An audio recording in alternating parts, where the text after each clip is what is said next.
Okay, so 10 things that you can do in the wintertime to stimulate creativity. This is kind of a short list that I've come up with of things that have helped me to get out of a rut.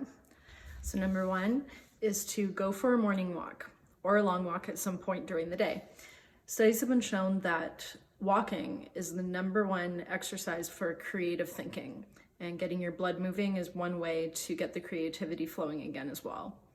I like to take niacin, which gives you a pretty good flush. It really gets that blood flow going. Take your cat or dog with you, whatever works. Me and Bearsy go for a walk.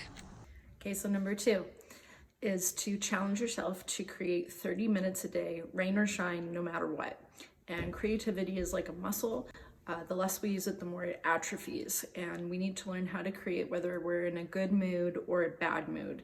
And I've had many days where I've been in a bad mood before and I didn't want to paint, but I can just lose myself in creativity. So number 3 is to change up your routine, because the inner artist really thrives on spontaneity. So number 4, this is a good one, to make a list for your future self. So the next time that you are on a high and doing really well and nailing it at life is to make a short list of all the things that you are doing right. What's your diet like? What does your daily routine look like? What are you doing on weekends?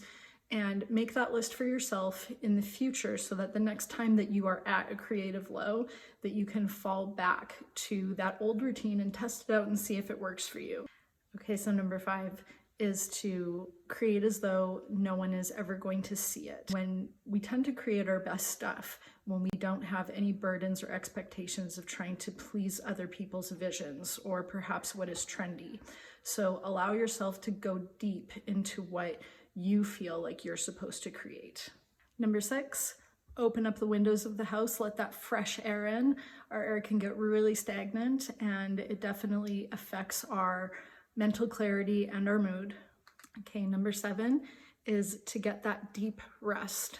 Make sure that you are making time for yourself each day to unwind before bed and to get a really good night's sleep.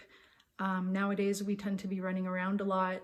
We are always going on to the next thing, the next task, the next chore, the next responsibility, and it really is just too much.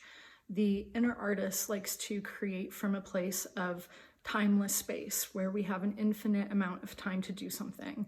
And although it's good to have those deadlines and to be reaching to get them, but it is not something that's sustainable all the time, because then we end up predispositioned to be in fight or flight. Number 8 is to challenge yourself.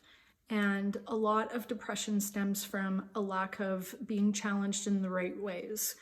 What projects have you been putting on the back burner that you've wanted to do for some time, but your inner critic is preventing you from doing that, telling you you're not ready, you don't have the time, you don't have the space? So stop playing it safe and challenge yourself. We do like a certain amount of challenge. Likewise, if you have been in a state that you have been overwhelmed all the time and that overwhelm is preventing you from being creative, then do the opposite for a while, where you're finding a way to simplify your daily life. Just create whatever comes from your fingertips, whatever pours out of your soul, and don't try to edit it. And that is one of the best ways to get back into that creative flow. Number 9 is light goggles or light glasses.